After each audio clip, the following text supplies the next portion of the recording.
Hello everyone, this is Priya Meena, Assistant Professor Physics, Government Girls College Sirohi. बच्चों आज हम BSc part third का जो नेक्स्ट क्वांटम फिजिक्स का जो क्वांटम मैकेनिक्स का नेक्स्ट टॉपिक है उसके बारे में डिस्कस करेंगे, जो कि applications of Heisenberg uncertainty principle. Heisenberg अनिश्चितता सिद्धांत के जो अनुप्रयोग हैं उनके बारे में बात करेंगे। इसमें हमने पिछले जो लेक्चर में दो अनुप्रयोग तो आपके साथ डिस्कस किए थे। अब हम उनके नेक्स्ट जो हैं वो एप्लीकेशंस आपसे डिस्कस करेंगे। इसमें थर्ड आता है सरल आवर्ती दोलक की मूल अवस्था ऊर्जा, यानी कि ground state energy of simple harmonic oscillator. Simple harmonic oscillator की मूल अवस्था ऊर्जा किस प्रकार से निकालते हैं हम इससे हाइजेनबर्ग अनसर्टेनिटी प्रिंसिपल से, वो हम देखेंगे। सबसे पहले सिंपल हार्मोनिक ऑसिलेटर होता क्या है? सरल आवर्ती दोलक। सरल आवर्ती दोलक जैसा कि आप डायग्राम में देख रहे हैं, ये एक प्रकार का जैसे दोलक है, यहाँ पर एक पेंडुलम लटका हुआ है, इसे हम इस तरह से मूव कराते हैं, ठीक है। ये उस तरह का होता है दोलक जो कि अपनी माध्य स्थिति के इर्द गिर्द गति करता है, यानी कि ये जो इसकी स्थिति है इसके इर्द गिर्द गति करता है, और इस पर लगने वाला जो प्रत्यानयन बल है यानी कि रेस्टोरिंग फोर्स है वो इसके विस्थापन के समानुपाती होता है, यानी कि जितना ये विस्थापित होता है उसके समानुपाती होता है या फिर प्रोपोर्शनल होता है, तथा इसकी दिशा जो होती है, इसकी जो डायरेक्शन होती है वो हमेशा उसकी गति के विपरीत होती है। मीन्स ये जब इस साइड जा रहा है तो इस पर जो रेस्टोरिंग फोर्स लगेगा वो इसके अपोजिट डायरेक्शन में लगेगा, वापस इसे इसी स्थिति में मध्य स्थिति में लाने का प्रयास करेगा। ये होता है सिंपल हार्मोनिक ऑसिलेटर। अब हम इस पे जो रूल लगाते हैं वो है इसके रेस्टोरिंग फोर्स का। रेस्टोरिंग फोर्स हमने देखा कि डायरेक्टली प्रोपोर्शनल टू होता है, यानी कि समानुपाती होता है इसके विस्थापन के, और ये माइनस साइन दिखाता है कि इसकी डायरेक्शन इन दोनों की अपोजिट होती है, यानी कि विस्थापन के विपरीत डायरेक्शन में रेस्टोरिंग फोर्स लगता है। अब यहाँ पर यदि हम एक कांस्टेंट ले लें तो ये क्या हो जाएगा, F is equals to minus KX। अब हम निकालते हैं, यहाँ पे हमें क्या निकालनी है, दोलक की मूल अवस्था ऊर्जा निकालनी है। तो यहाँ पर हम एनर्जी के बारे में बात करते हैं। इसकी जो टोटल एनर्जी होगी क्या होगी, kinetic energy plus potential energy, यानी कि गतिज ऊर्जा और स्थितिज ऊर्जा का योग होगी। गतिज ऊर्जा किसके बराबर होती है, p²/2m। यहाँ पर हम एक सिंगल डायरेक्शन की बात कर रहे हैं, एक ही दिशा की बात कर रहे हैं, यानी कि x डायरेक्शन को यदि हम मान के चले तो यहाँ पे p की जगह क्या आ जाएगा, px²/2m प्लस हाफ kx²। ये इसकी काइनेटिक पोटेंशियल एनर्जी हो गई। यहाँ पर k की वैल्यू जो होती है वो क्या होती है, हम जानते हैं k की वैल्यू होती है m⍵²। ओमेगा² यहाँ पर क्या होता है, इसके एंगुलर वेलोसिटी यानी कि कोणीय एंगुलर फ्रीक्वेंसी यानी कि कोणीय आवृत्ति होती है। m क्या होता है, इसका द्रव्यमान होता है। तो यहाँ से m की वैल्यू क्या होती है, √k/m। k ओमेगा आएगा यहाँ पे। m की वैल्यू क्या होती है, k/ओमेगा। तो यहाँ पर हम k की जगह ये वैल्यू यदि पुट कर दे m⍵², तो e की वैल्यू कितनी आ जाएगी, px²/2m प्लस हाफ m⍵²x²। ये हो गई आपकी इक्वेशन नंबर 1।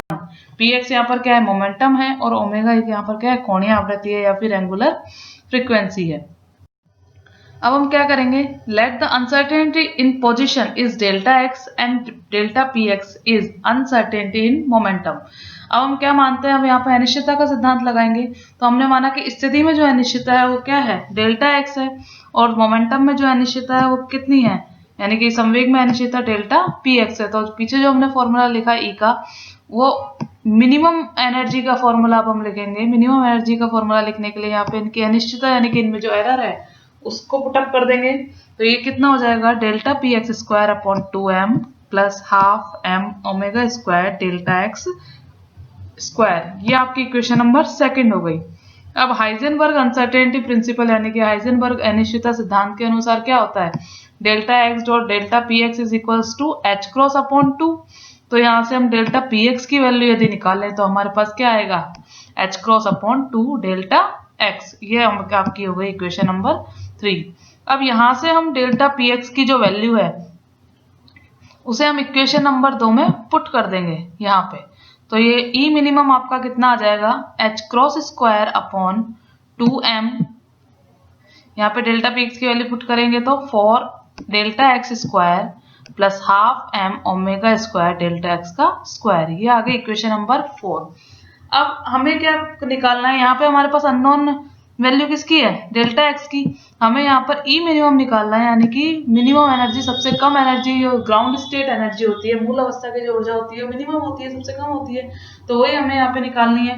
तो हम जानते हैं कोई भी वैल्यू यदि हम उसके मिनिमम निकालें तो यदि उस वैल्यू का अवकलन करके उसे 0 के बराबर कर दिया जाए तो हमारे पास मिनिमम वैल्यू आ जाती है।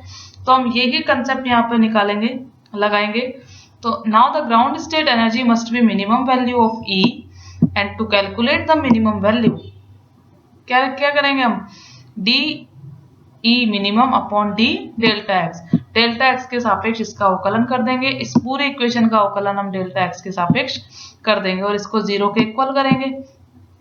अब इक्वेशन नंबर 4 को यदि हम डिफरेंशिएट करें तो हमारे पास क्या वैल्यू आएगी, d E minimum upon d delta x is equals to, यहाँ पर डेल्टा एक्स स्क्वायर, यानी कि इसको यदि हम ऊपर ले जाते हैं तो ये क्या आएगा, डेल्टा एक्स स्क्वायर का पावर -2, डेल्टा एक्स की पावर -2।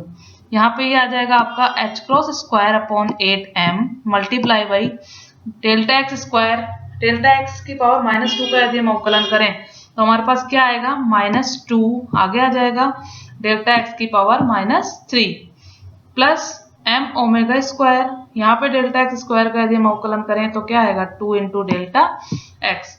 इस इक्वेशन को यदि हम सॉल्व करते हैं तो हमारे पास क्या बच जाता है, -h cross square upon 4m delta x cube, ये डेल्टा एक्स माइनस की पावर -3 नीचे आ जाएगा, plus m omega square into delta x is equals to 0। इस वैल्यू को यदि हम इक्वल के इस साइड ले जाएं तो प्लस में आ जाएगी, ये क्या हो जाएगा हमारे पास, h cross square upon 4m delta x cube is equals to m omega square delta x, ये हमारे पास आ जाएगा। यहाँ से यदि हम डेल्टा एक्स की वैल्यू निकालना चाहें तो डेल्टा एक्स की पावर 4 की वैल्यू हमारे पास क्या आ जाएगी, h cross square upon 4m square omega square, तो डेल्टा एक्स स्क्वायर कितना हो जाएगा, h cross upon 2m omega, ये आ जाएगी आपके पास इक्वेशन नंबर 5। हमने क्या निकाला था, मिनिमम वैल्यू हमें कब मिलेगी, हमने वो कंडीशन लगाई थी d E minimum upon d delta x is equals to 0। Delta p minimum हमारे पास था ही, यहाँ पे हमारे पास डेल्टा एक्स की वैल्यू भी हमें मिल गई। इस डेल्टा एक्स स्क्वायर की वैल्यू को हम पीछे इक्वेशन नंबर यदि 4 में पुट कर दें तो हमारे पास एक ई मिनिमम क्या आ जाएगा, क्योंकि वहां पर अननोन क्वांटिटी क्या थी, ओनली डेल्टा एक्स थी हमारे पास, तो उसकी वैल्यू यदि हम वहां पर पुट कर दे तो हमारे पास आएगा E minimum is equals to h cross square upon 8m h cross multiply by 2m omega plus half m omega square dot h cross upon 2m omega. यहाँ पर इसे काटने पर हमारे पास जो वैल्यू मिलती है वो क्या आती है, E minimum is equals to 1/4 h cross omega plus 1/4 h cross omega, यानी कि E minimum is equals to half h cross omega. सरल आवर्ती दोलक जो होता है, यानी कि सिंपल हार्मोनिक ऑसिलेटर जो होता है, उसकी जो मूल अवस्था ऊर्जा होती है, ग्राउंड स्टेट एनर्जी होती है, वो कितनी होती है, हाफ h क्रॉस ओमेगा हमें प्राप्त होती है, और इसे 0 पॉइंट एनर्जी भी कहते हैं, यानी कि शून्य बिंदु ऊर्जा भी कहते हैं। नेक्स्ट हमारे पास है वर्णक्रमीय रेखाओं का स्वाभाविक विस्तार, यानी कि natural width of spectral lines. हम जानते हैं कोई भी जो इलेक्ट्रॉन होता है यदि वो हायर एनर्जी स्टेट में है तो इनर एनर्जी स्टेट में एमिट कुछ ना कुछ इलेक्ट्रोमैग्नेटिक रेडिएशन विद्युत चुंबकीय विकिरण को अवशोषित करके वो इनर जो अंदर के कम एनर्जी स्टेट वाले वो जो उसके ऑर्बिट है उसमें आ जाता है। इन दोनों एनर्जी स्टेट्स के बीच में जो एनर्जी डिफरेंस होता है वो फ्रीक्वेंसी पर डिपेंड करता है, ठीक है। तो इसके जो बोर के अकॉर्डिंग, बोर की जो थ्योरी है उसके अकॉर्डिंग, यदि एक एनर्जी स्टेट की एनर्जी E2 है और सेकेंड एनर्जी स्टेट की एनर्जी E1 है तो हमारे पास क्या प्राप्त होता है, इन दोनों का difference E2 minus E1 is equals to H nu. Nu यहाँ पर क्या है, जो विद्युत चुंबकीय विकिरण उत्सर्जित हो रहे हैं इलेक्ट्रॉन के एक एनर्जी स्टेट से दूसरी एनर्जी स्टेट में आने पर, तो उसकी आवृत्ति है। But according to Heisenberg uncertainty principle, it have natural width and this can be calculated by Heisenberg uncertainty principle. Heisenberg का अनिश्चितता का सिद्धांत क्या कहता है कि इसकी कोई ना कोई स्वाभाविक चौड़ाई होनी चाहिए, तो इसलिए उसने अपना रूल लगाते हुए ये किया, delta E dot delta t is equals to H cross upon 2। E की वैल्यू हमारे पास क्या है, ई इंटू न्यू, तो डेल्टा ई की वैल्यू क्या आ जाएगी, h into delta nu. As we know, an excited atom has a small finite lifetime delta t and it is 10 to the power -8 second. कोई भी एक्साइटेड स्टेट में जो atom है वो कुछ ही समय तक एक्साइटेड रहता है, उसके बाद में वो कुछ एनर्जी को एमिट करके, कुछ एनर्जी को उत्सर्जित करके अपनी मूल अवस्था में आ जाता है। तो वो जो टाइम होता है बहुत कम होता है। वो टाइम कितना होता है, 10 टू द पावर -8 सेकेंड का होता है। तो यानी कि डेल्टा टी हमारे पास क्या हो गया, 10 to the power -8। Delta t की वैल्यू हमें प्राप्त हो गई। तो डेल्टा ई हमारे पास क्या आ जाएगा, h cross upon delta t. यहाँ पर हमारे पास h क्रॉस की वैल्यू है 1.054 multiply by 10 to the power -34, 2 multiply by delta t की हमारे पास वैल्यू है। ये वैल्यू तीनों पुट करने पर, और डेल्टा ई की जगह क्या पुट कर देंगे, h delta nu. h delta nu is equal to क्या हो जाएगा, h क्रॉस को क्या लिख देंगे, h अपॉन 2 पाई। तो ये कितना हो जाएगा, h upon 4 pi delta t। तो डेल्टा न्यू की वैल्यू हमारे पास क्या आएगी, 1 अपॉन 4 पाई, h क्रॉस से h क्रॉस कैंसिल हो जाएगा। डेल्टा न्यू की वैल्यू जो हमारे पास आएगी वो आएगी 1 upon 4 pi multiply by 10 to the power 8। इसे यदि हम सॉल्व करेंगे तो ये हमें प्राप्त होता है 7.96 multiply by 10 to the power 6 hertz. ये हमारे पास डेल्टा वैल्यू आ गई। It means the frequency of the emitted photon, जो एमिटेड फोटोन है मतलब इलेक्ट्रोमैग्नेटिक रेडिएशन है, फोटोन से मिलकर बना हुआ होता है, जो उत्सर्जित हो रहा है वो कोई ना कोई उसकी, क्योंकि हमें क्या प्राप्त हुआ है, डेल्टा न्यू, यानी कि वो कोई ना कोई विस्तार है, केवल एक विड्थ एक वैल्यू नहीं है। तो उसका जो विस्तार है वो हमें क्या प्राप्त हो गया, न्यू माइनस डेल्टा न्यू और new plus delta nu. Frequency में यह विस्तार फिक्स नहीं होता, अतः वर्णक्रमीय रेखाओं की एक निश्चित आवृत्ति ना होकर उसमें एक विस्तार होता है हमेशा, और एक विड्थ होती है। ठीक है, नेक्स्ट में हमारे पास है वो है पार्टिकल इन ए बॉक्स, यानी कि एक बॉक्स में यदि पार्टिकल है तो उसमें हम अनिश्चितता सिद्धांत यानी कि उसकी एनर्जी हम किस प्रकार से निकालेंगे वो हमारे पास है। जैसे कि मान लीजिए हमने एक बॉक्स ले लिया, कोई भी इस तरह का कोई बॉक्स है, इसकी जो चौड़ाई है यानी कि साइड है वो कितनी है, a है हमारे पास, ये जो है ये a है। इसमें यदि हम कोई पार्टिकल माने तो वो इस बॉक्स में कहीं भी हो सकता है। इस बॉक्स में कहीं भी होने का मतलब है कि इसकी जो अधिकतम इसमें जो अनिश्चितता है इसे पाए जाने की वो कितनी होगी, ज्यादा ज्यादा कहाँ होगा, इस बॉक्स के अंदर है तो ये ज्यादा ज्यादा x इज इक्वल्स टू कितना होगा, x max delta x maximum कितना होगा, a के बराबर होगा, क्योंकि इस चौड़ाई से बाहर जाएगा नहीं, पार्टिकल किसमें है, बॉक्स में है। तो यहाँ पर हमारे पास डेल्टा x मैक्सिमम कितना हो गया, a हो गया। हाइजेनबर्ग अनिश्चितता सिद्धांत से हम क्या कह सकते हैं, डेल्टा p डॉट delta x is approximately equals to h cross. अब यहाँ पर हम क्या देख रहे हैं, हमारे पास डेल्टा x मैक्सिमम है, हमने अनिश्चितता के सिद्धांत से देखा था। इन दोनों में क्या डिफरेंस है कि जब डेल्टा x मैक्सिमम होगा तो इस इक्वेशन को हम यदि मतलब इस इक्वेशन को रखने के लिए हमारे पास यदि ये मैक्सिमम है तो डेल्टा p क्या होगा, मिनिमम होगा। यदि डेल्टा p मैक्सिमम है तो डेल्टा x क्या होगा, मिनिमम होगा। तो यहाँ पे हमारे पास डेल्टा x की वैल्यू मैक्सिमम हमें प्राप्त है, a है। तो minimum uncertainty of momentum of particle, यानी कि जो पार्टिकल का संवेग है उसमें मिनिमम जो अनिश्चितता है वो कितनी हो जाएगी, p डेल्टा p मिनिमम, ये कितनी हो जाएगी यहाँ से h cross upon delta x maximum. ये ज्यादा होगा ये कम होगा तभी तो इक्वल्स टू h क्रॉस होगा। तो यहाँ पे डेल्टा p मिनिमम कितना हो जाएगा, h cross upon delta x maximum की वैल्यू क्या है, a, यहाँ पे पुट अप कर देंगे।